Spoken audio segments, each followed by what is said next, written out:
podcasts you love. From people you trust. This is Twit. Bandwidth for All About Android is provided by CacheFly at CacheFly.com.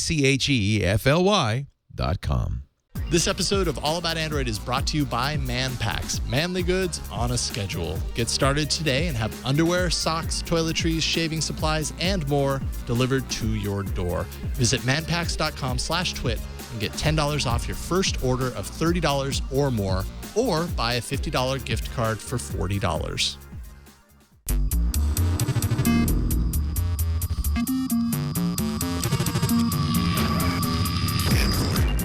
Hello and welcome to All About Android, episode 116, recorded Tuesday, July 2nd, 2013. We are your weekly source for the latest news, hardware, and apps for the Android faithful. I'm Jason Howell. I'm Gina Trapani. And I'm Chad Johnson. Yeah, Chad Johnson joining us because, wow, did I drop the ball leading up to today's show. Ron sent us a very thorough, awesome email last week saying when he was and was not going to be on the show, and I apparently only read part of it or something. I'm not sure what I did, but I teased last week that we were going to have Ron on this week, and it was only about 5 minutes before showtime where I realized, oh, wait a minute, Ron's not going to be on. Wow, sorry about that. He's got that non-twit day job with all those responsibilities. I know. Like me, who's just kind of around all the time. Just call me up on Skype. It's cool. I'm here. It's all right. Here. But we're super stoked. Chad is hopping on a little bit extra thanks. today. Appreciate it. It's good to have you along. You're going to be bringing an app. We actually have an all games arena, which is going to be a lot of fun. So we have that to look forward to. Also, the official Moto X news, or at least a little bit of finally official Moto X news, has hit today. The return of the Nexus Q. You probably never thought you were going to hear that. 4.3 details of Android 4.3 and so much more. But before we get into that, I think we should probably wish Google Plus a happy birthday. Celebrated a birthday last week. Birthday party for Google Plus and a funeral for Google Reader, I guess. Yeah, totally. Because Google Reader kind of officially started going dark for people last night or this morning, somewhere around then, right? Yep, last night and this morning. I can't believe that Google Plus is 2 years old. Yeah, me too. Time flies. Yeah, it's really, Google Plus is very interesting to me. Just in the sense of like follower count versus interaction. I love Google Plus, and I definitely use it more than I use Twitter these days. Part of that has to be the fact that it's integrated so tightly into Android, and they really encourage you to kind of work within their garden, and it's a lot of fun. I do find it interesting that my follower count, and Gina, I know your follower count is like crazy. You have so many followers on Google Plus, but my follower count is double what it is on Twitter. Yet sometimes if I post anything that isn't Android related, interaction or like any sort of input from all of those people, you have to imagine like 35,000 people, that's a lot of people, is like nothing. How is it for you? Yeah, I find the same thing. It's an incredible platform for folks who are, who like to talk about Google and who are Google enthusiasts and Android enthusiasts. And the reason why I hit 1 million followers on Google Plus very quickly, and it's all because of This Week in Google, the show that I do on Wednesdays here on Twit. This was before I started All About Android. And yeah, I mean, it's a lot of folks who are really, who love Google, who are carrying Android phones, and Google Plus is really well, integrated there, and who are using YouTube and sharing videos. And so it's a really good place to kind of talk about Google-related issues, and I think the communities are great. The All About Android community is so robust, and there's so much going on there. I should spend more time there. I'm almost a little intimidated, like kind of overwhelmed with Google Plus, because I'm like, I have to think of a good title, and I should have a really good photo to upload with my post, and totally. and then I think, well, I could just do a blog post, but yeah, it's true. The interaction is very high if you're talking about particularly sort of development and Google-related topics. Very high in Android as well. Mm-hmm. Great place to fish for arena picks. Very true. As you figured out. Absolutely. Actually, that is one great way to use the community, the All About Android community. A lot of people post different apps and everything there. And so when I'm kind of hard up for a pick, I just got to go there and scroll through, and I almost always find something pretty cool in there. So true. Although we get a lot of spam there as well. Did you notice that? What's that? We get a lot of spam. We get a lot of spam there as well. Like folks like spamming for us to check out their app, which is interesting. But what's very interesting about that too is that like anybody visiting the page doesn't see that, right? Only we do as admins. Only we see it because we're moderators. Because we're mods, which makes it kind of hard to comb through. If I just want to, just in a very relaxed sort of way, go there and interact with people that have posted there. It's like half of it is spam and stuff. But they do a really good job of kind of blocking would-be spam. So I guess that's a plus. They do, and in comments as well. Yeah, I noticed in comments. If you get long comment threads, do you notice that some are hidden because they're spammy, which is nice. But yeah, I think 2 years ago today, I think Up told me that I tweeted something like, now Twitter feels like an abacus, because Google Plus had just launched and had all these different features. And, it's interesting. I was like, oh, that makes sense that that was sort of my initial impression. But sometimes it feels a little overwhelming, but it's a really great place for our community in particular. Yeah, the big challenge right now is obviously like as it stays so tightly integrated with Android and as Android continues to just dominate in number of devices around the world, we keep hearing this, if Google Plus moves out of kind of that, like we're talking, like the things that do well are Googly related things. That's not necessarily something that the wide, majority of people that have these devices care about as much, or at least care about talking on a daily basis about. It'll be interesting to see if Google Plus is able to kind of move out of that and kind of broaden their appeal a little bit more. Yeah, that will be interesting. Anyways, so happy birthday, Google Plus. Love what you're doing, and hope that you continue to do that. But let's not waste any more time. Let's get to the news.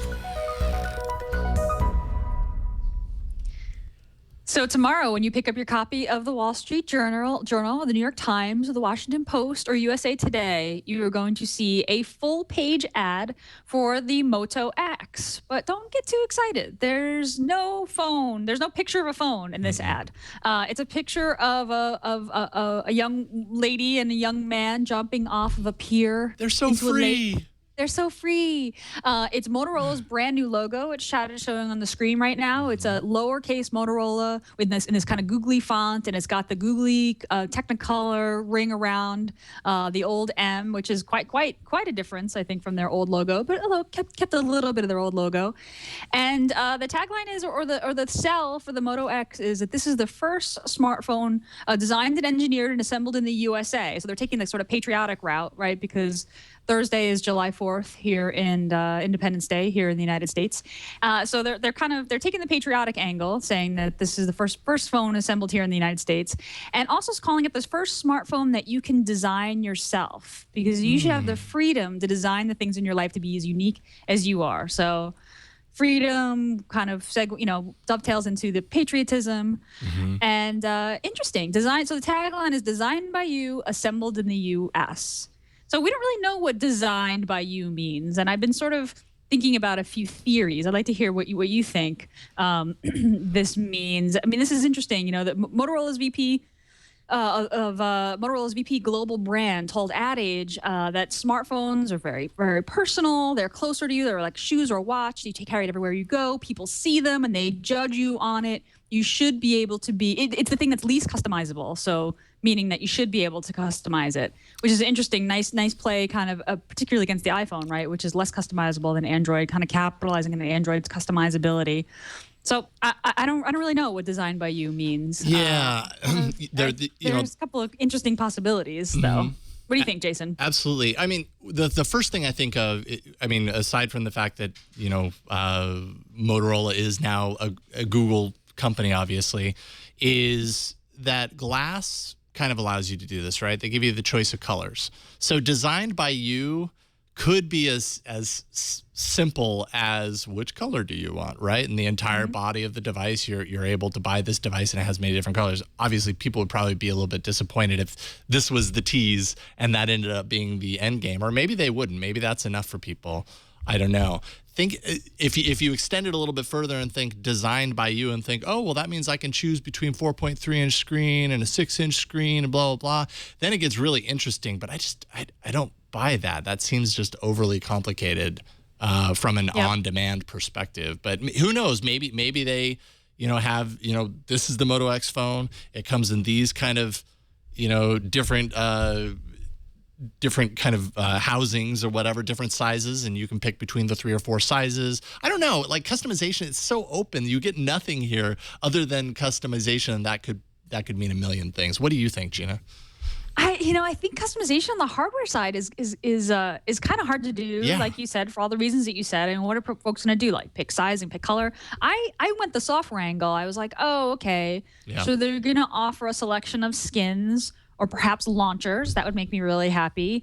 Or, maybe like you can say, oh, I want the very social phone, or I want the, the photography centered phone, or I want the, the Explorer phone for people who like to travel a lot. Like maybe that you can choose a type of the thing that you use your phone for the most, and then, choose a new skin or a new launcher, or maybe we'll have specialized widgets. I don't know. And then maybe you can customize kind of from there. But it seems like the customization possibilities are much greater on the software side than on the hardware side. Absolutely, and I'm sure that's part of it. I don't think that's all of it, because he even says Brian Wallace even says everyone sees what phone you're carrying and they judge you on it.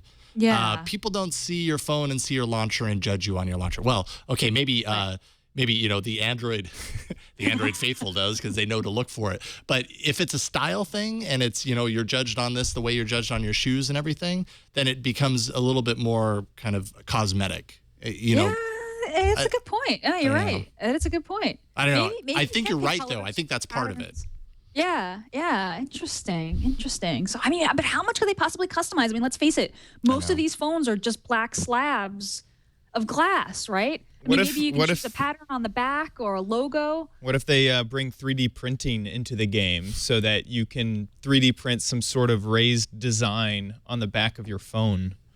Well, okay, so if they do that, how wide does that spread? Are you talking about like individuals 3D print their own thing? Because nobody has a 3D printer, or you go into Verizon, you choose your phone, and you're like, I want that printed on it, or kind of like etching or something. Right. So maybe there's like some sort of web portal where you can make your own design, and then you can send that, and it ships to you with that printed on the back. We saw something similar to this at CES, and it was a phone case. So you could buy a phone case that would be 3D printed specifically for you, so you could upload your own design if you wanted. Right.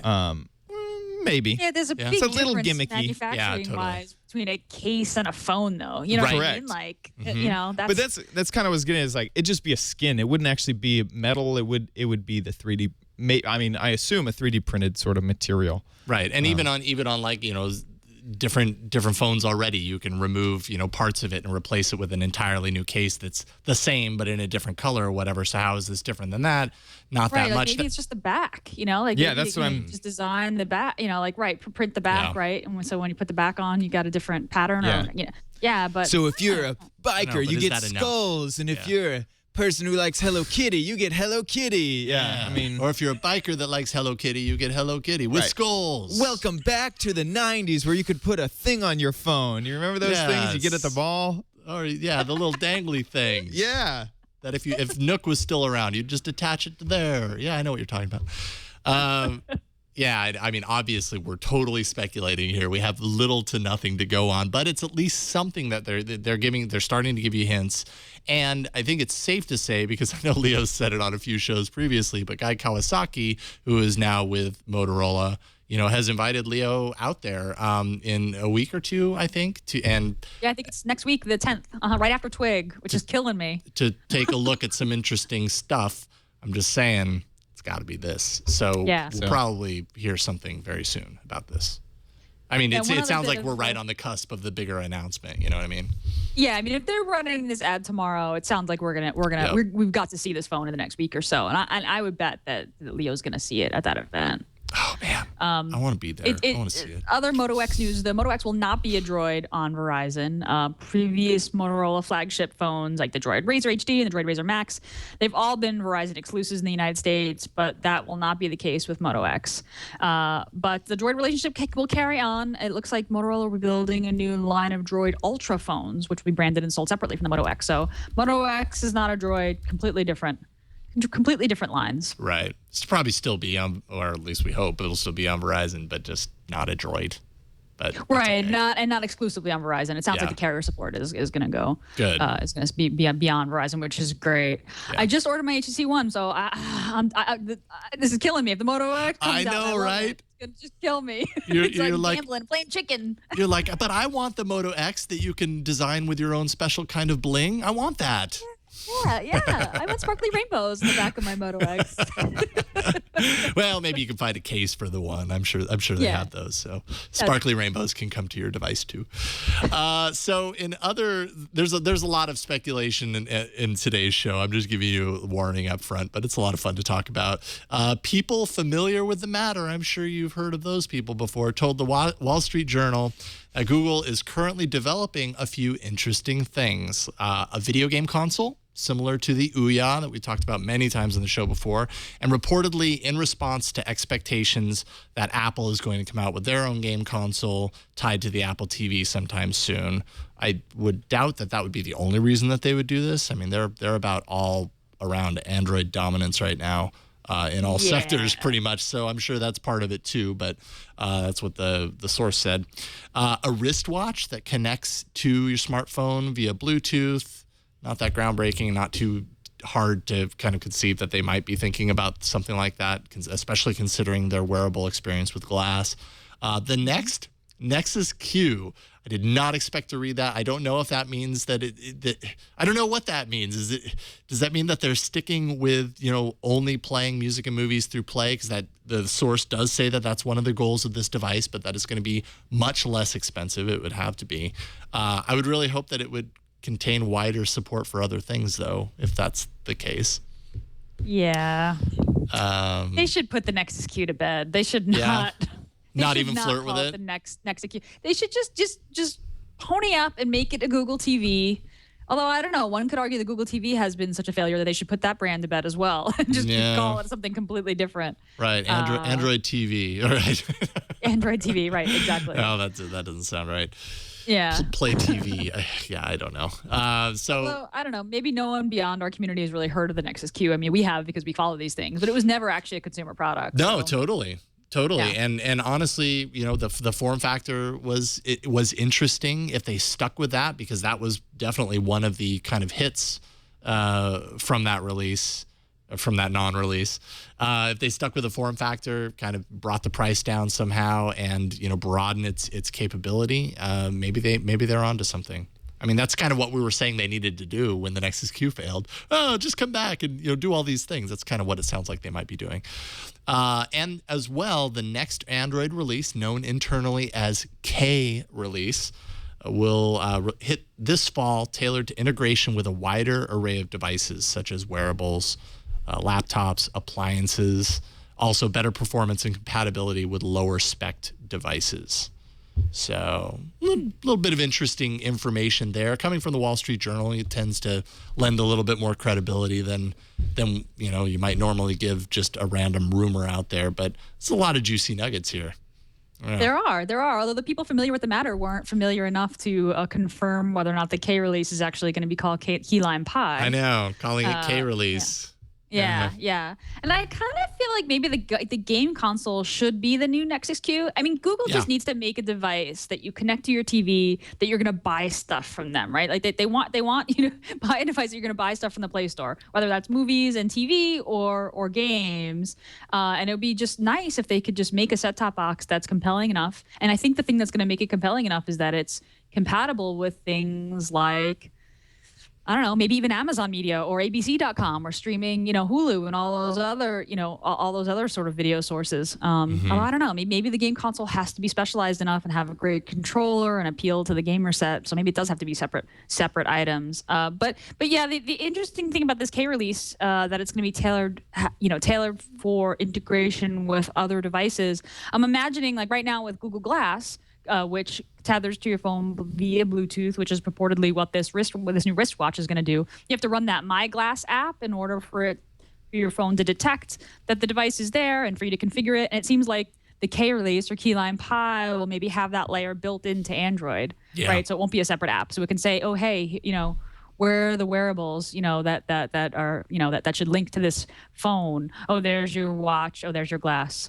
Cool. I think you're and you'll dead be able on. to manage it. Yeah, you'll be I able think to you're manage dead it on. without having to install a different app. That makes perfect sense, and I can already kind of visualize the settings pane for that kind of category of things, and Glass being built in there and not having to run the separate app. I think you're totally right there.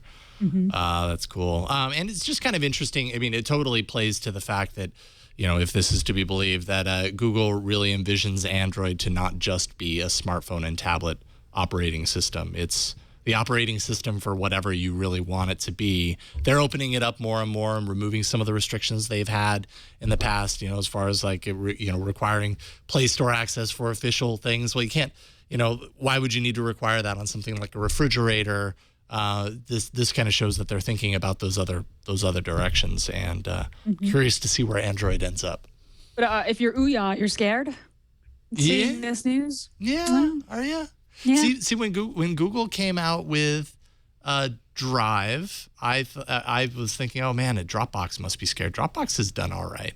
So Dropbox has done well, yeah. It's possible to compete, but they're different levels, obviously. Dropbox has built a long reputation for themselves, and Google doesn't have a history of coming out with a product and then owning the whole product line. They come out with a product and then other people can build on top of it. Same thing with Google TV. So if they did something like this, I bet that actually Ouya may be excited that now they're a competitor to this product, and hopefully game developers will build in control support to absolutely everything, that Ouya can now transition to something more mainstream than the thing that people could also develop for. That's a really good point. I mean, the Nexus devices aren't necessarily always competitors to other phones. They're the basis, they're kind of the baseline kind of model for other phones. So that ends up potentially being the case here as well. It's a really good point, Chad. Yeah, that is a good point. And it'd be nice to see more games. There might be more games in the Ouya store. I don't know what the Ouya store is called, but Ouya has its own market for games, right? Yes. Right. Yep. Yeah. So if the Ouya is running the latest version of Android that has sort of standards or APIs for game controllers, I think it's running a little bit of an older version of Android right now, maybe 4.1. But if I was able to upgrade for that, I mean, a game developer could make a game and submit it to both the Ouya store and the Play Store, and that's good for everybody. Absolutely. And if I remember correctly, the big reason that they have their own app store is because things like controller support are not really built into apps in general. So, I mean, truly, if they came out with a game platform, if Google came out with a game platform, that would be the most exciting thing, is that apps would be built in with controller support, so that maybe even if I don't buy this console, I could get a controller and play a easy controller game on my phone or my tablet or whatever. Yeah, absolutely. Yeah. Totally. That'd be cool. And then Glass got an update, right, Gina? Yeah, speaking of Glass, Glass updated to XE7, which was a pretty big update. And in fact, my Glass is sitting behind me, and it was downloading the update right as the show was starting. So I haven't actually had a chance to try this myself, but we've got a few more hands-free items in different places.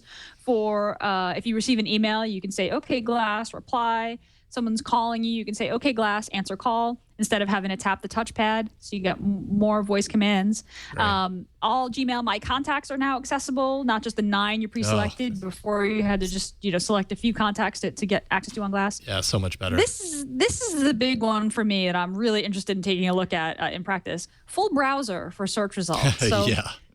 So right now in Glass, if you do a search, you get kind of this like Google Now card kind of interface where it's just a list of the links. You don't actually see the web page, right? But this is actually going to give you a full browser, touchpad single and 2-finger gestures for navigation. So you can play back YouTube videos from a page on Glass, for example. So if you want to scroll on the page, you slide your finger forward on the touchpad to scroll down. You can zoom, so you slide 2 fingers forward or backward to zoom in on a page. This is the part that I'm going to try out, and I'll report back next week. What's that like? Can you actually read? Is an entire web page legible on the Glass screen? And that screenshot right there, you can see you do kind of have to zoom in on certain areas to really see. And then you can click links work. So as you look around, you can tap to select anything in the center of the screen to navigate the web. So full web browser in Glass, which is kind of amazing. Yeah, and it sounds, yes, as you, I've been waiting for the update, and it hasn't actually hit my glass yet. I brought it to work today in the hopes that it would, so I could play around with it a little bit, but it hasn't yet. But as with you, I'm really curious to know how the control of this sounds. But from what I've read online from people that have this, they say it actually works better than you would expect that it did. I'm just very curious to play around with it and see how intuitive it is. So. I feel like this will be good for quick lookups. Like there are times when I just want to quickly look something up on my phone and my phone is great. There are other times when I go to look up something on my phone and I'm like, you know what, let me just bookmark this for when I'm at a big screen because I want to spend a little more time reading, or I want to, write something longer or whatever. So, but I don't know. We'll see. I'll try it out or report back. We'll both try it out because I'm sure you're going to get it soon. If I just got mine, you'll get the update as well. It's XE7 is the update. XE7. If I had rooted it, I would have installed it, but I don't think I'm going to root my glass. I think I'm going to just let things happen on the glass. I don't use it every single day like I do my phone, so I can wait for those things. But very cool, and they keep rolling out these updates every month. They're very active in this, so that's exciting. It just means more cool stuff coming to glass. So we have an email. Wayne in Morning writes, although I have never used Google Reader, I do use Google Listen. Remember that, the podcast app? Even after they took it off the Play Store, I stayed committed to Listen. Unfortunately, with the closing of Reader, it means that Listen is permanently broken because it uses Reader to sync my podcast subscriptions. I loved Listen's extremely simple UI. I'm in the process of trying out other podcast players, but so far they all suck. Please announce to all the developers listening to All About Android to stop with all the bells and whistles and make a simple audio podcast player just like my dearly departed Listen. So Wayne, you were sticking to it with Listen, weren't you? Yeah. Man, that's dedication. But you're right, it was totally tied into Reader. And man, I don't know what to tell you as far as that is concerned. But and Gina, I think you put the note in here of Pocket Cast. I feel like we mentioned Pocket Cast so much on the show, but of the podcast apps that I've used, it's probably the most simple app that there is, and it's just good to look at as well. But it's pretty straightforward, pretty simple. I used to be a big dog catcher fan, and after a while I just realized like dog catcher can do so many things, and the layout is so bulky, and there's so much that it can do, but I just don't need to do most of that stuff. Really, I just want the bells and whistles app. Yeah, totally. It's the quintessential bells and whistles app, dog catcher. Pocket Cast seems to be on the other side, where it's just kind of like, here's a bunch of shows, you want to subscribe, okay, listen, there you go. It's pretty straightforward. Yeah, Wayne, you got it. It's time to let go of Google Listen. It's okay. Pocket Cast is really awesome. The great thing that it doesn't just sync your subscriptions. It syncs your what episodes you've listened to, what point at which you paused across devices. It's really well designed. It's not dependent on Reader, as you said. You definitely want Pocket Cast. Absolutely worth every cent. Yep, absolutely. So there we go. Hope that helps, Wayne. Hope you hadn't already stumbled upon that and played with it and been like, this is too complicated. But I'm pretty sure you're going to like Pocket Cast. It's well worth it. All right, let's jump into hardware. So let me see here. 4.3. So, I changed around the order of things to make up for the fact that Ron wasn't going to be here. But actually, Gina, you need to talk about your stuff before we talk about my stuff because they're kind of related. So, Gina, Google Edition, eh? The Samsung Galaxy S4 Google Edition and the HTC One Google Edition are in the Play Store, friends. You can order them right now. The GS4 is $649. The HTC One is $599. That's the one I bought. I pulled the trigger. Both of these are running the latest version of Android 4.2. No skins and add-ons. Updates are going to come through Google itself. We'll talk about that in a moment. These phones are only available to United States residents, and you can order now. And as I was sad to find out, they won't ship until July 9th. So that's next Tuesday. So I'm waiting for my HTC One. Very, very excited about it. Tons of reviews out there comparing the stock edition versus the manufacturer skins. There are some very slight differences. Some better on the stock, some better in the Google edition. I'm very, very excited to get my HTC One running stock Android. So you can order that up in the Play Store right now. And there was some controversy about whether or not the Android updates, the Google Edition Android updates, were going to be come direct from Google, because some crafty journalists had pulled apart the kernels and figured out that the HTC and Samsung had built the kernels, and so would they be involved in updates. The droidlife.com went to Google and said, what is going on? Are you sending the updates or not? And Google said to them, quote, on background, we will be working very closely with Samsung and HTC on future software updates for these devices, the Google Edition devices, and they will receive software updates shortly after a new version is released. I mean, you don't know what shortly means, but it seems like one of the things that Google is selling on these devices is quick updates, right? I mean, these are phones for the Android faithful, people who want the new version of Android. They're spending the extra money for an unlock phone to get updates. So I'm hoping that I'm going to interpret shortly, very optimistically interpret shortly, because this is how I want it to be. Shortly, I hope that's going to be within a couple of weeks. So we cleared that up, and I'm excited. I'll have my HTC One soon, and I think you all you've had the one in studio, so it's not going to be any new information for you all, but I'm excited to be rocking the Google Edition. Wait a minute, we have one here in studio? Doesn't not the vanilla version. Edition. Yes, not the vanilla version, but the version. Yeah. Although I will say, just kind of somewhat related here, I was talking with Leo earlier, and he did revert his HTC One to vanilla to see what he thought, and I guess soon after he went back to the Sense version. So he really liked the Zoes. He really loved the camera stuff. Yeah, and I've which fair. Yeah, and totally I've seen fair. some. There have been some kind of side-by-side comparisons of pictures taken with the Sense version and with the Google Edition version, and there's definitely a little bit of a difference there. They're definitely obviously HTC is doing some software kind of enhancements to the pictures that you get through Sense that you don't get through the Google Edition version. So, but did the pictures look bad on the Google Edition version? I didn't think so. They just looked a little different, maybe a little bit less contrast. Right. In my quick looking at it, maybe there was more there. My eyes just didn't see it, but Gizmodo did a side-by-side comparison, and the pictures look pretty different. And they actually went back to Google, and Google said, "Oh, there's something wrong with your device. Those shouldn't look that way." Really? We run extensive tests. Yeah, we run extensive tests, and our engineers have done everything we can to make take advantage of the hardware. So they said that they were going to send them another one. They'd update it. So it's interesting. I'm okay with subtle differences in audio and cameras as long as it's subtle. Like I'm cool with that. I don't think that one edition of the other is canonically better. And I think for someone who just really like stock Android and seeing where Google goes with it, I still think it's worth it, even though Leo doesn't agree. But I'm excited.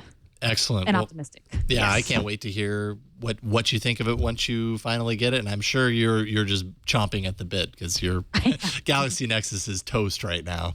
Working but toast. Now. Yes, working but toast. Yeah, slightly cracked. Just a little bit. Oh, that just pains me to see that. So what I was going to lead with, but I needed the Google Edition stuff first, is that an interesting kind of thing happened. I'm not sure if it was all Samsung Galaxy S4's Google Editions that had 4.3 or if it was certain ones, but some had surfaced with 4.3. I think it was all of them, though. I don't know why it would be just some of them. With 4.3 installed. Kind of weird that 4.3 would show up on A, completely like unheralded, like, oh, and by the way, it's under the hood and somebody had to discover it, but B, that it would show up on a Google Edition and not on a Nexus first. So there's a little bit of some weirdness there. But the fine folks all around the internets have, now leaked that ROM around. And if you have certain variants of the S4, you can install it. I think the international versions can install it. And some of the things they found, first of all, a new camera app, which can also be found in the HTC One. And you can actually download and install that if you want. I actually have it on my phone, so I can show it off in a second. Bluetooth low energy support. Finally, a lot of people have been asking for that. It saves on battery. Some interesting Wi-Fi scanning. So this has to do, from what I understand, with the location services that we heard about a lot at I/O. And essentially what it is even if you have your Wi-Fi turned off, Google can still track your location based on Wi-Fi pings. And essentially, I think what they're doing is they're pulling they're creating their map of SSID locations, right? So when they notice that you're in some place and an SSID location is mapped there, they can ping that to know what your location is, as opposed to requiring you to turn on your GPS antenna and get your location that way. So it's an effort to kind of get the benefits of that location data, the location information, while saving battery, because GPS is a battery hog. So that's kind of interesting. Roboto font tweaks for those that really want to get into the nitty gritty. And of course the Sunbeam live wallpaper that you see on the home screen of both of the devices. There's also, I have a few more things here, hints at notification changes, and this is really interesting. New notification API could be coming, allowing developers of apps like Lightflow, which Ron has featured in the arena, that deals with syncing notifications to your notification light, that depend on notification access, something that they currently actually have to hack at the moment in a roundabout sort of way. I think they tap into the accessibility API, which they could use that to make their services more effective, their apps more effective. Google actually contacted the developer of Lightflow and said of 4.3 foreground apps will be required to have a status bar icon. So it's another kind of hint around this. So there's something around notifications kind of coming with 4.3. What confuses me is we're hearing and reading this stuff. Is that not the case with the current 4.3 that's on these devices? It's like there's 4.3, and if you go into About This Phone, it says 4.3, but it's like half 4.3. It's like, I don't know. It's very confusing. Yeah. In that regard. I have to tell you, not to derail from the discussion of what's actually in 4.3, but the thing that I learned from that video, which didn't really show you very much, except that if you go into settings about phone, it says 4.3. Right. But if you triple tap on the Android version, it like pops up this like cartoon like jelly bean. Oh yeah. Did you? I had no idea. Did you know about this? Yes. I had no idea. Yes, you do. I know. You flick around a little. Click and hold on the jelly bean too. Yep. And then it turns into many little jelly beans. Many little jelly beans. And then you can kick them around with your finger. Oh, look at that. Yeah. See? I had no idea. There you go. Well, that's clearly old news. Let's talk about actual 4.3 news. Oh, hilarious. No, hey, I don't know if we've ever mentioned it on the show. So there you go, folks. A fun little free jelly bean game embedded in. Jelly bean game. Who knew? It's like discovering the Excel Easter egg, like 12 years later. Like, oh, I can fly over the surface of the moon. Totally. Hey, Easter eggs are fun. No matter when you discover them, knowing that they're there now, it's fun. It's very exciting. I'm totally going to impress all my friends with that at the bar. There's not a lot in 4.3 that I was like really particularly excited about. It just seems like a lot of under the hood enhancements. Yeah. Though I am really excited for the notification sync that they talked about at Google I/O. I'm sick of like dismissing notifications across all my devices. I've seen the same thing pop up everywhere, but that doesn't seem to be 4.3 specific, right? I mean, that's a really good question. We don't know because we haven't seen that yet, right? 4.3 is so close, and there's hints to notification stuff right here. Maybe that's part of this. Maybe they've spent a lot of their time with 4.3 kind of enhancing and working with notifications in general, that being one of the things. Speculation on the stuff that I was talking about, since we're still talking about notifications, is that, possibly Glass could deal with notifications on its own. Right now, it's synced to the device, so maybe that would enable Glass to kind of do it on its own.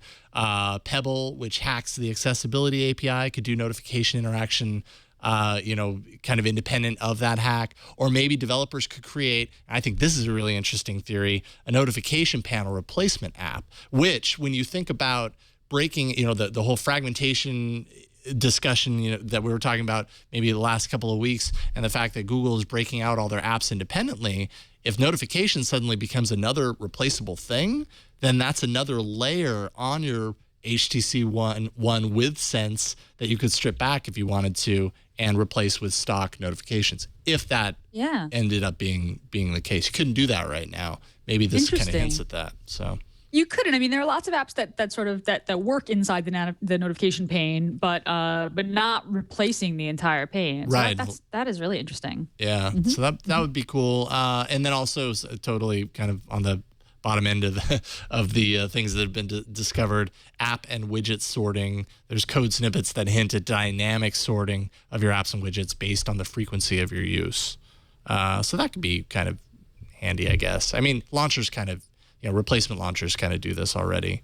Right. So. I thought you could store your apps by use, or maybe I'm thinking energy use. I'm not thinking about actual use. Although, I mean, for someone who's a big, appaholic who installs a lot of apps, there are times I'm like, I just want to clean up my phone, and I kind of go through and manually go like, I probably haven't used this in a month. I haven't used that in a month. But I mean, I would like to see a list of like, what are the apps that I haven't touched in 2 weeks, say for example, do a quick uninstall. I mean, I think that the phone, and they talked about this at Google I/O a little bit, or Android could be a little bit smarter about quashing background processes of apps that you almost never run, that you never like explicitly launch. And Android can be really smart about that. There's no reason why an app should take up battery if you're not launching it on a pretty regular basis. Yeah, absolutely.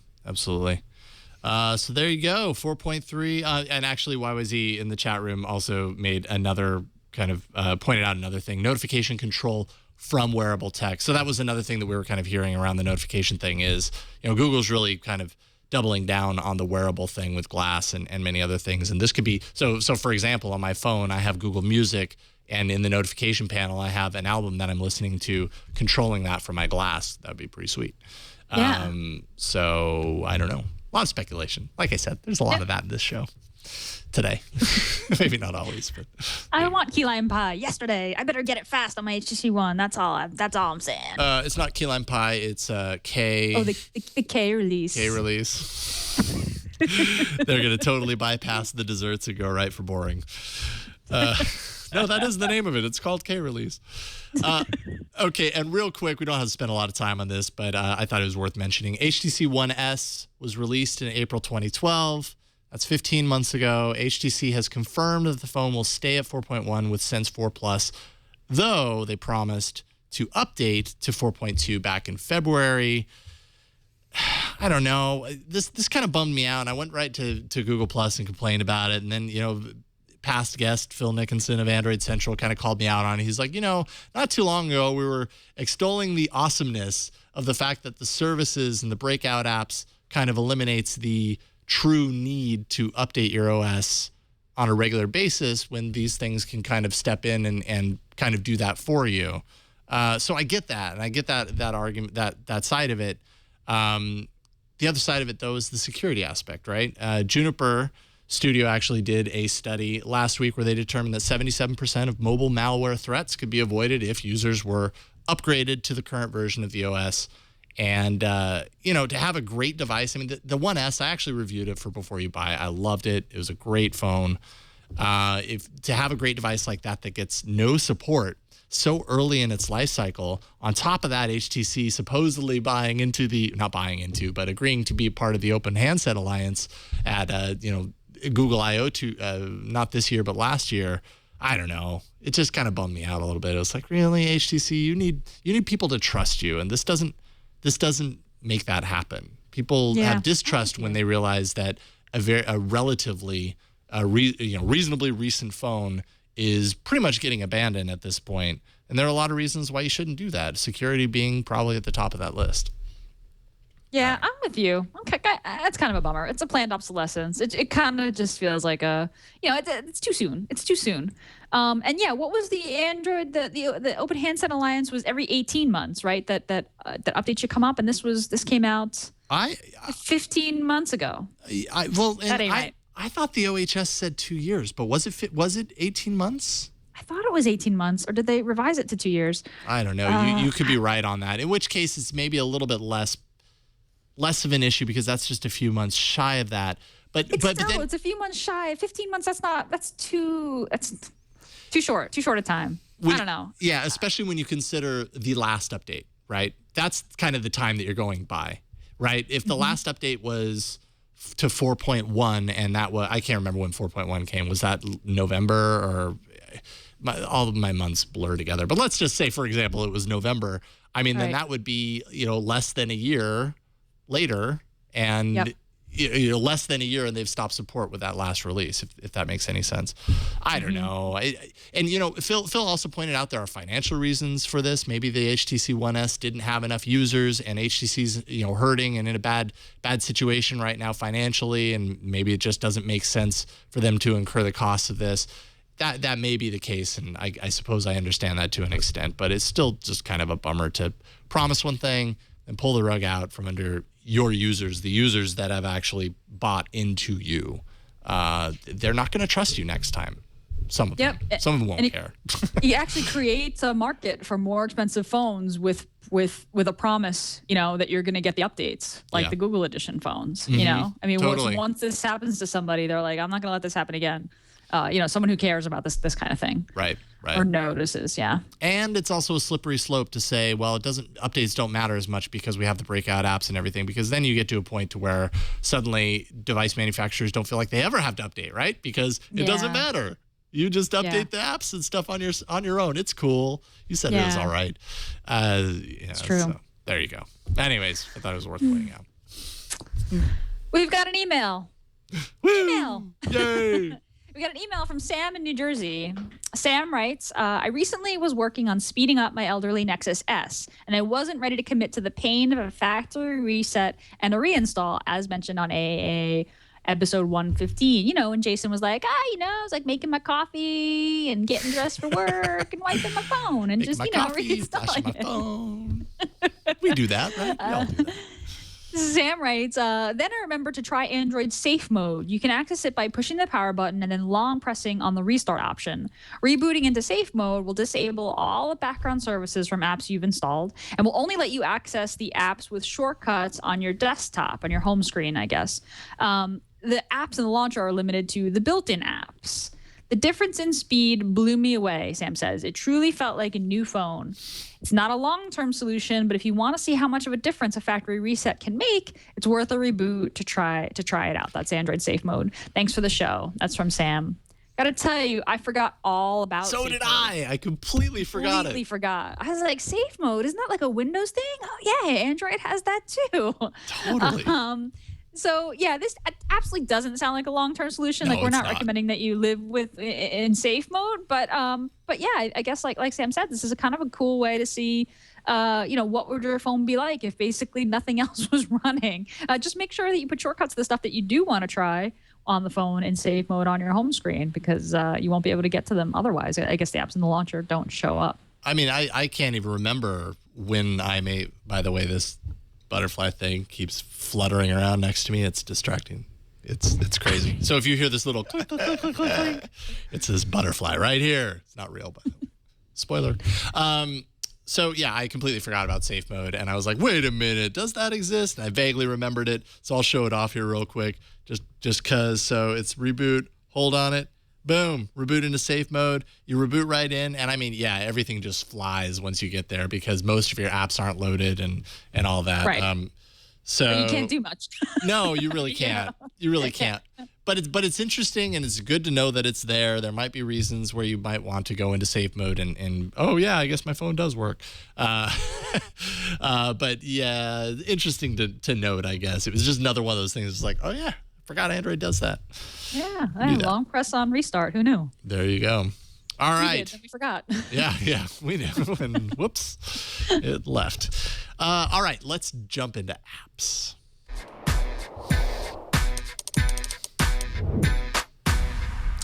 So, a tipster on the Verge forums with a decent track record says he's seen the new YouTube app. And if you like the YouTube app, if this is to be believed, wow, so much speculation today. That should probably be part of the title. It will enable at launch the playback of videos in a small window while the user does other things through the system. Pretty sweet. It'll also allow you to kind of play back your video while you're navigating other videos on the side. So it'll kind of split it off. So that's kind of cool. That'll be a cool addition to the app. And he also says to definitely expect more breakout apps of core functionality, which kind of, also kind of got me thinking more about the whole notifications aspect as well, which we already talked about. But so if the YouTube app is something that you use a lot, the fact that you'll be able to kind of break it out and play videos while you do other things on your device, that could be really handy. We've certainly seen plenty of arenas won, notably by Eileen Rivera when she was on the show with apps that did just this. So we know people want to be able to do that. So cool that it'll be possibly built into the YouTube app sometime soon. Yes, you can watch all about Android while you're, answering email, updating your Google Drive, just doing stuff on your phone. Yeah, while you're trying to be productive, you can fight your productivity by watching us in the corner. I'm imagining our sort of floating heads on the it'd be like chat heads, except you can't respond to us. We'll exactly. just be talking to you. Video heads or something. Video heads, exactly. What else we got? Oh, Google Search and Google Now has been updated. Support for more voice actions, integrated offers, and TV show information in the U.S. I love this. I love to see Google Now sort of continue and get more cards and more functionality. So this is on Android 4.1. Plus and Jelly Bean. This is you got a new voice action. So if you actually this isn't a new voice action, but it has a new functionality. You could say play Michael Jackson, for example, and before it would just start playing, I think, from Google Music, but now you can choose what app you want to play music from. So depending on what music apps you've got installed on your phone. So for me, I had the choice of music from the Play Store, from Pandora, which is really nice. It's sort of like Android Share menu where apps can sort of register themselves as music apps. So you get a little choice there or Spotify, what music app you use to play. If your internet connected TV is on the same network as your Android device, you can see information about shows you're watching on that internet connected TV in Google Now. So you get Google Now cards, information about shows and actors. Cool. And Google offers support. So here the advertising comes in. I was sort of waiting for this to happen. Based on your location, you can get Google offer, Google Now cards, letting you know there's something going on, a sale or a discount that you can take advantage of. Really, really nice. Some nice Google Now updates. And Android Police, I love these guys. I love these APK teardowns that they do. APK, the apps are packaged up in APK files, and Android Police pulls apart the APK and looks through the images and the XML files and the source code and tries to figure out official Google apps and tries to figure out what's coming soon. And it's amazing actually how much information that they can sort of glean from the APK teardown.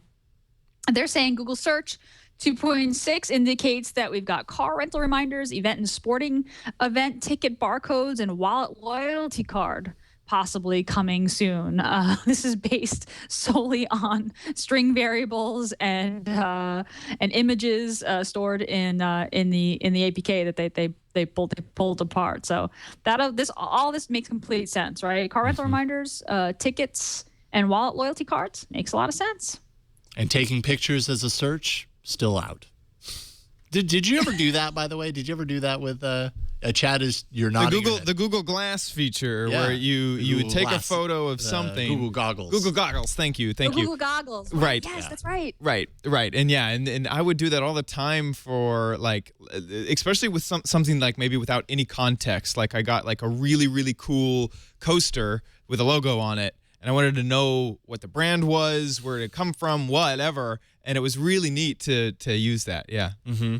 Interesting. It was once in a while. Yeah, it was one of those things. So it was kind of neat to know that you could, but I don't know. It also had that silly animation where it was scanning the thing. Yeah. And anytime that I wanted to impress someone with technology, I'd always be like, well, check this out. Let's go ahead and scan your Coke bottle, and it would do the mirror, and then this looks like Coca-Cola, and you could just sit back and be like, technology is pretty cool, isn't it? And that's right. That just happened right in front of you. Right. Boom. Right. And they'd be like, okay. And they'd be like, fine, okay. All right, neat. cool. But this has been stripped out, sadly. Yeah, no, it had been stripped out, and some people, dedicated users of that function, I guess, are hoping that it ends up back in. Maybe it will someday. It's kind of weird though that they would pull it from there because they kind of have that online. That's something that you can do pretty easily with images. Strange that you can't still do that through mobile. I wonder what the reason was for that. But yeah. But it just keeps getting awesomer and awesomer. Indeed. What else do we have? Oh, this Yeah, is this the is CNET kind of- story. Yeah, this is kind of funny. This is kind of funny. CNET story. Who wrote this? Oh, it was a Stephen Shanklin. Gripe and you shall receive. Google fixes Gmail for Android. This is a piece that Shanklin wrote for CNET saying that he was really upset that Google took the delete button out of Gmail for Android, and I was kind of confused by this because the delete button is there in my Gmail, but what Google had done, because Google, Gmail or Google has this philosophy around Gmail of archiving over delete, right? They want you to archive, they don't want you to delete necessarily. And what they did was they took the delete button out of the action bar, like took it. It wasn't an icon in the action bar anymore. They put it in what's called the overflow menu, the menu that's the vertical 3 dots. Right. That goes down. So in order to delete an email, you couldn't do it in one tap, right? You had to tap on the overflow menu, extend that, and then tap on delete. And and Stephen was very, very upset about this. And I thought this piece, and I'll actually be interested to know what you think about this, Jason. I thought this piece was a little much. They were like, they broke Gmail. Yeah. He was talking about them moving a button from the bar to the menu. And look, I'm a developer, and I actually just went through a big overhaul of my own app, and you have to make kind of hard decisions about, what items do you show in the action bar that are one tap, and those are the actions that you feel like are the things that people do the most. And I think in Google's case with Gmail, archiving, was a reasonable choice. At least that's when Google wants you to do more than delete.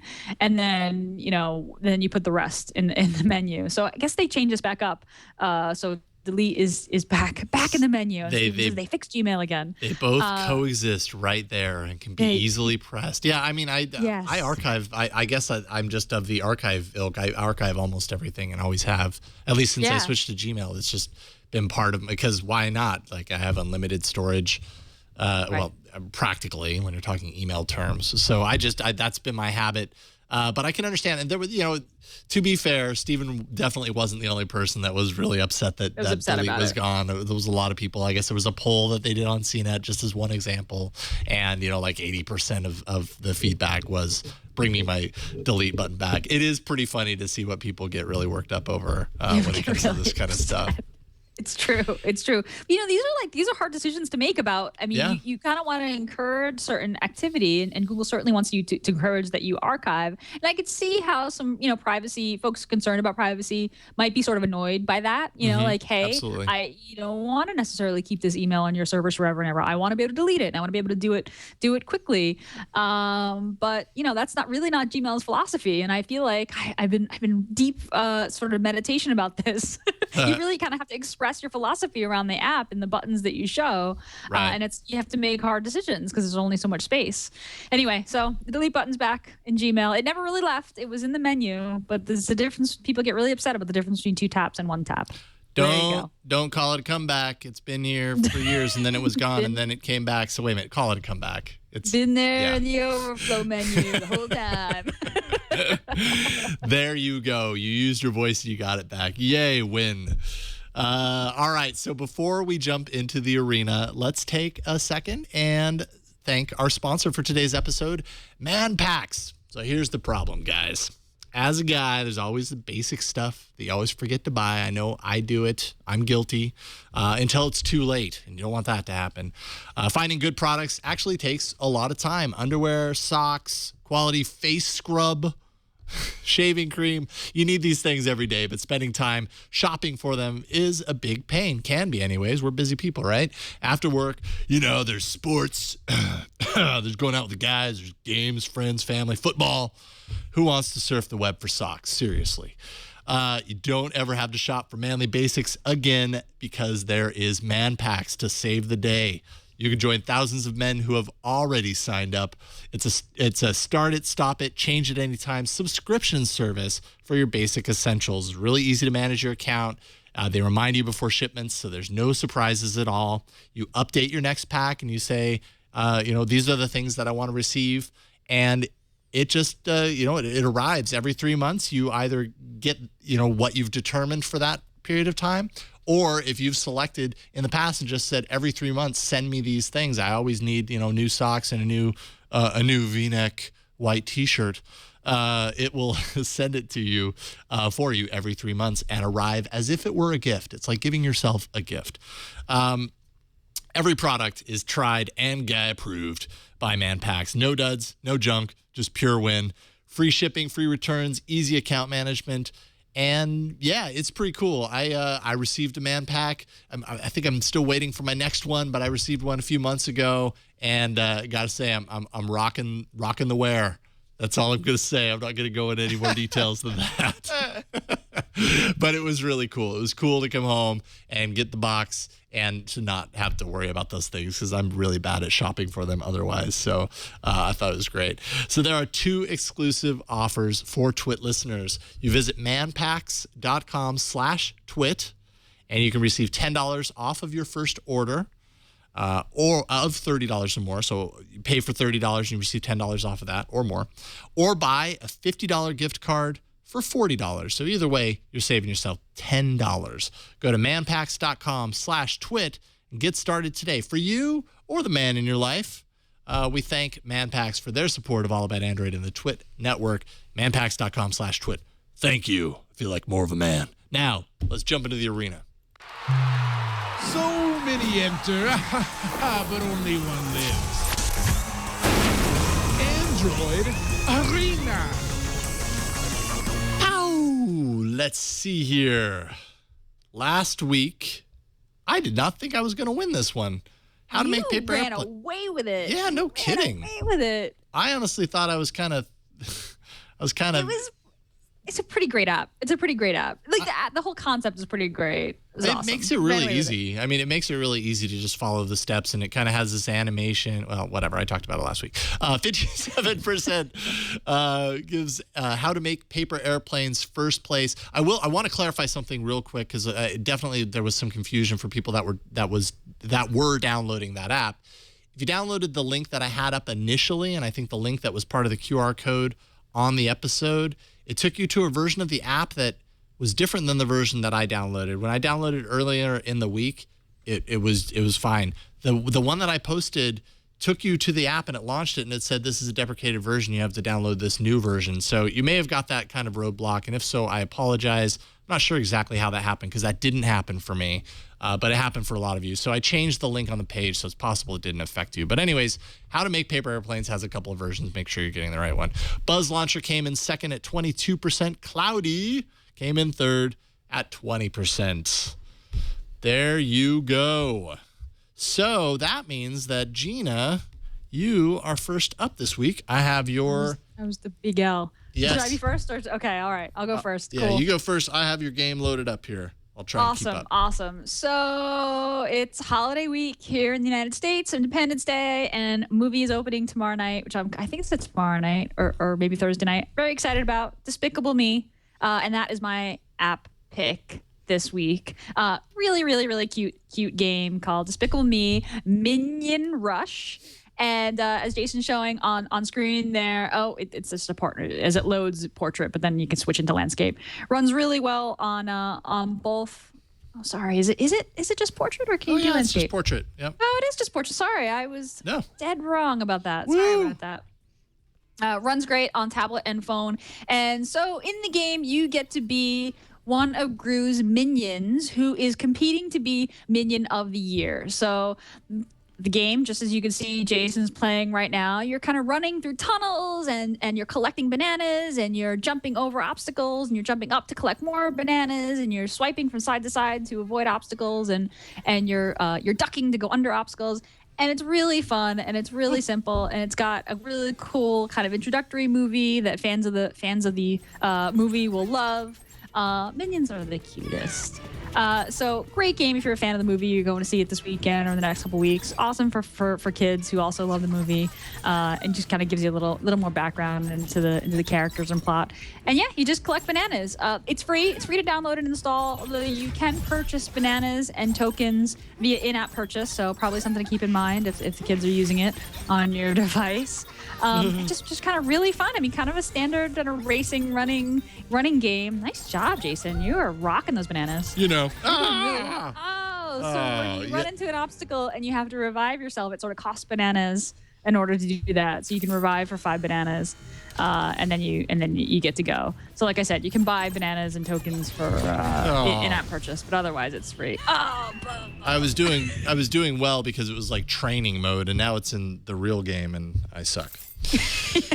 A lot of fun, addictive. Yeah, it would be fun for the opening of the movie, which I think is this weekend. It looks great on a tablet on the nice big screen. Okay, yeah, I'm not very good at this suddenly. I was awesome up until I had to start talking. It's still fun, like even if you're losing, they're hilarious. Like, it's still fun, even if you're a loser. Even if you're not good at it, it's pretty fun. I gotta say. Despicable Me is the game, and by the way, I have not seen the movie. I've heard great things, and I keep wanting to show this. Oh, you to haven't my daughter. daughter. The first one? No, I haven't. The second one's coming out. Yeah, I've heard great things about the second one too. So, I gotta get on that. Maybe I'll lead up to it with a little of the game. There we go. Despicable Me. It is free. Check it out. All right, Chad, what game do you have today? Okay, so today I have one of my favorite games that I've played all the time, and it's called Battle Cats, and humor is a huge part of this game. I'm playing it over here on my phone, and I'm already in a game. I've actually been trying to furiously level up before I had to show off the app. The idea is that you make these little cats. That's who I'm fighting there. You spawn cats from your base, and you send them across to the other side to try to kill the other base. You have little hit points up there. And so as fast as you can spawn cats, it's kind of what you're doing. You have a whole bunch of different things. You may have seen earlier I hit this fire button to sort of push everyone back. That'll slowly reload over here. All these cats will now kind of go across the way here and attack the other base. But you know what? I've been playing for a little while, and I've gotten some cat food cans. So I'm going to go ahead and spin those because also I kind of want to show you the other menu. So what am I going to do? Well, I'm going to activate the God Cat. No! That's right. So let's go ahead and use this God power here. Let's go ahead and get help. The baby boom, and so now the God Cat is going to power up, and now I get the baby boom upgrade. Now this is sort of a freemium game, so I'm going to now get a now I'm down some cat food. Here, let me turn that down a bit. So I'm down some cat food, so if I wanted to spend more money on cat food later, I could. Let's check this out. So as I do this, my cats are going to move across the screen. I was hoping that they'd kill the other base a little faster than they are, but it's going to take a little bit. Oh yeah, I forget that you can just go kind of crazy with these cats over here. So in the baby boom mode, as long as you have money to spend, you can send your cats over, and you don't have to wait for your energy to build up. There we go. Victory. Wonderful. So now I've gotten some XP from that round, and I can go use it in a couple different ways. Either I can upgrade my cats. Let's go in here. And you have a whole bunch of different things. You either have previous cats. If you get new cats, you can get them here. You can also upgrade your cannon range, how hard your cats work, things like that. There's even special cats over here that you can use your cat food to get if you decide, like Sumo Cat and Ninja Cat. And then you can also find treasure in the game. Right now, I've found the best quality spice cod rod. Apparently, is a thing that I got in stage 7, and later on you get I haven't done it on this phone, but you get a dictionary, and it tells you what all the other battle cats are and all the other sort of components to the game are, and they're hilarious. This whole game is just a ridiculous romp through cat battle. The backstory is that these battle cats were made and they're taking over the world. So when you start a map, you're actually in this little world mode, and you decide where you're going to attack next. So if I go all the way to the end at stage 10 here, that's where I can battle. You also, unfortunately, every time you do a battle, you lose energy. So you can see negative 14 energy up there. That's if I try to do that battle, my energy goes down. So I can only play this for so long each day until I need to sort of spend money to continue playing. Or you can just wait and your energy gradually goes up. If I wanted to, I could buy more energy with cat food. So that is Battle Cats. It is free in the Play Store, so anyone can go and get their Battle Cat on. And just in general, between the music, between the sort of fast-paced and easy way to just jump into a game and get lost, Battle Cats is absolutely hilarious and fun to play. So you obviously went with the whole cats on the internet cannot lose thing, Chad. Yeah, well, you do when you get a chance to be in the arena, you got to step up. You got to bring every. You brought it. That was quite a demo, Chad. You can tell you love that game. Oh yeah, it's so fun. And I mean, like even just like their little demo thing that they do is hilarious. The whole backstory is sort of explained in here about building cats, to take over the world, and obviously directed by Michael. Michael Bay or Michael Bay. Yeah. Is there hope? And it's just ridiculous. Meow. Well, that is Battle Cats, and with cats in your game, you couldn't possibly lose, Chad. No, I hope not. Well then, let's see if maybe I can make that happen. Woo! Okay. I've got a game called Jones on Fire. You are Emma Jones. You save cats from fire. What? Yeah. Wait. You're totally stealing my thunder. Oh, but hey, there could never be enough cats in the arena. All right, so here we are. It's I tend to have a soft spot for the kind of, old school style graphics, but it's got a 3D edge to it. So I'll go ahead and do this. It's your typical side scroller with run and jump. That's pretty much the two things you can do, right? Oh my God. You're always running. You pick up cats and they meow, and you gotta not run into things. Okay, I could have slid under there, but I forgot. Okay, there's a fire chasing me, right? So there's the fire. Oh my gosh. That's to show you. There's the fire. It's a wall of fire. You can only mess up once. Eventually, if I'm still awesome, it'll go away. And do the cats get burned when they're in? I don't. No, they don't. Okay, they don't. They get burned if you get burned. Don't worry. The little cats are getting roasted in that wall. Don't worry. They're okay. They're fine. Okay. They're okay. Listen, cats do two things: always land on their feet and don't get burned by fire unless you get burned by fire. I got fire. Oh, I'm sorry, cats. Sorry, cats. It's just got a cool kind of look to the game, and it's just there isn't a whole lot of depth here. For the most part, you just kind of run to the side and pick up cats, and it's cute because they meow when you get them and everything. The levels do get really hard. I just installed this on the tablet, so I'm starting over from square one again. But they get hard and pretty frantic and everything. I like the song, the music. Yeah, it's got a nice old school quality. Are these random worlds? That's a really good question. I think that they might actually be, because I'm not seeing that other thing to slide under. Yeah, we haven't seen the slide under thing yet. But I want to see it because I want to show. There it is. Boom. See, 91 kitties. That's how awesome this is. You can get up to 93 cats or more if you're awesome. So there you go. This is Jones on Fire featuring Emma, and there we go. And see, you can do upgrades and all that kind of stuff, but no. I like all the cats jump up and explode in joy. No golden kitties, but 99. I saved 99 cats. So look at that cat up there in the corner. That's the kitty up there. Meow. Cats, they go to the darndest places. Yeah, I know what cats do. The darndest things. Cats. Yeah. Yeah. So there you go. If you want to save cats from fire instead of putting them to work battling your wars for you, listen, Chad. Listen, you got to give cats, their due. I mean, sometimes they got to just work the day job and not always be, damsels in distress. I like to think that these two games play hand in hand. I save the cats, and then you train them for battle. Right. So, okay. I am so screwed. I mean, the minions are cute, but I don't even know if the minions I know. Look at this trailer for Battle Cats. It's cute, okay? Quit your selling. Oh, come on. Your time is over, Chad. Okay. All right. So it's time for you to vote for your favorite game this week. Is it Despicable Me, Battle Cats, or Jones on Fire? Oh, I didn't mention free or 99 cents for Jones on Fire, but there you go.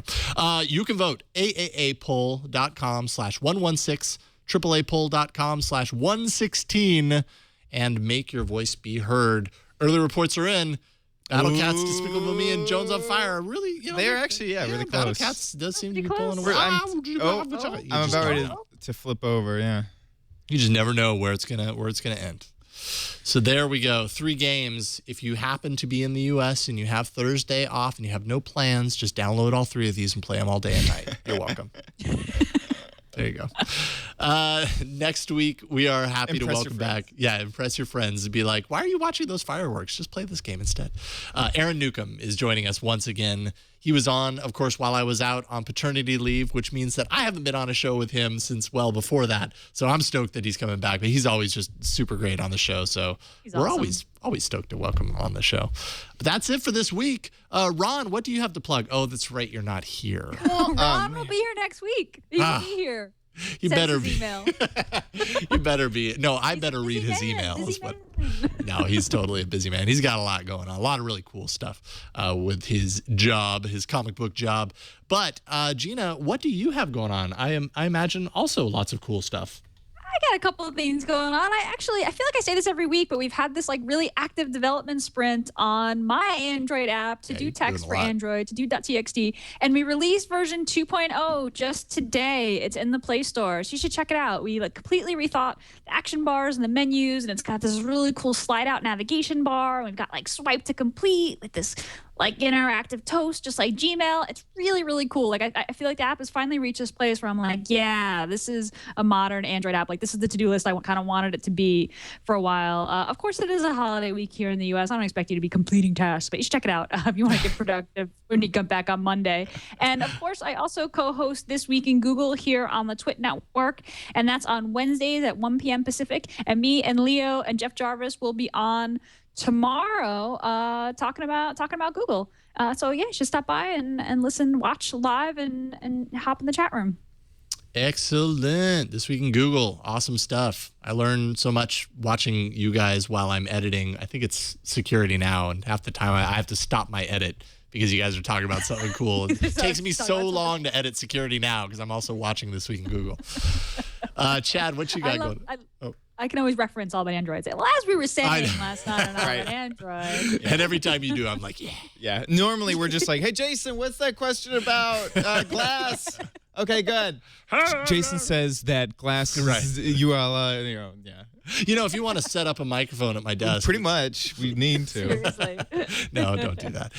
Chad, what you got going on? I, on the Twit Network, produce a lot of shows, Twit, Twig, MacBreak Weekly, and I'm on This Week in YouTube and do my own show about Minecraft at twit.tv/OMGcraft. Excellent. I should just say Ron has been busy. Chad and not our Chad, I don't think, because you're OMG Chad in the chat room.